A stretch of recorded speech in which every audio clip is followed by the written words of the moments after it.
بسم اللہ الرحمن الرحیم۔ سامعین کرام السلام علیکم۔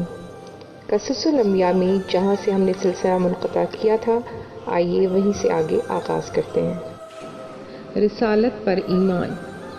آپ علیہ السلام نے کئی صدیوں تک ایک خدا کو ماننے کی جو تبلیغ جاری رکھی تھی، اس کے نتیجے میں صرف 40 مردوں اور 40 عورتوں کے سوا کسی نے حضرت نوح علیہ السلام کے نظریے کو قبول نہ کیا۔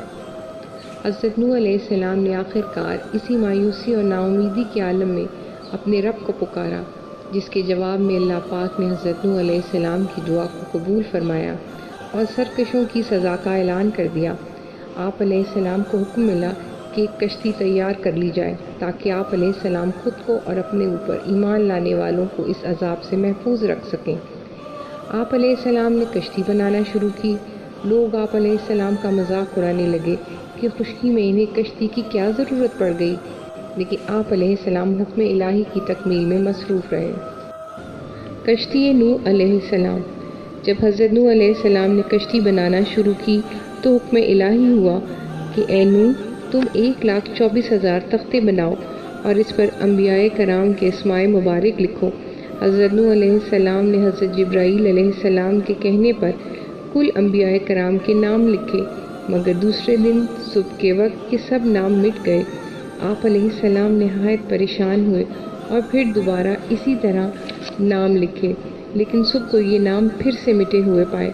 اب تو آپ علیہ السلام کو یقین ہو گیا کہ یقیناً اس میں قدرت کی طرف سے کوئی اشارہ ہے، چنانچہ اس موقع پر ارشاد ربانی ہوا، اے نوح، ان ناموں کو ہمارے ناموں سے شروع کرو اور پیغمبر آخری الزماں حضرت محمد صلی اللہ علیہ وآلہ وسلم کے نام پہ ختم کرو۔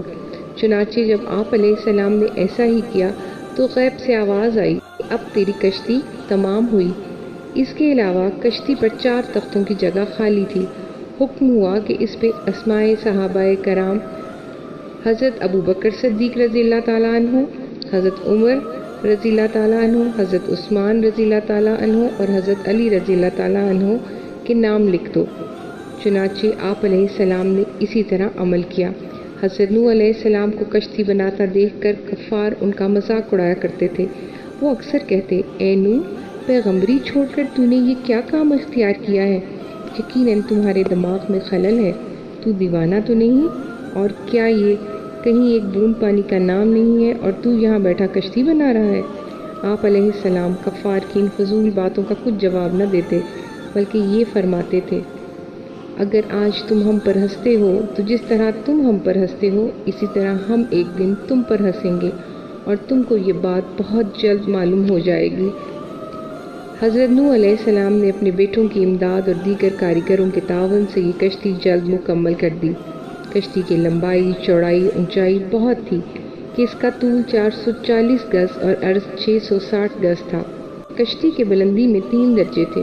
سب سے نیچے کے درجے میں جانوروں، چوپایوں اور درندوں کا مقام تھا، درمیانی درجے میں پرندوں کی جگہ اور سب سے اوپر کے درجے میں حضرت نوح علیہ السلام اور ان کے ساتھیوں کا قیام تھا۔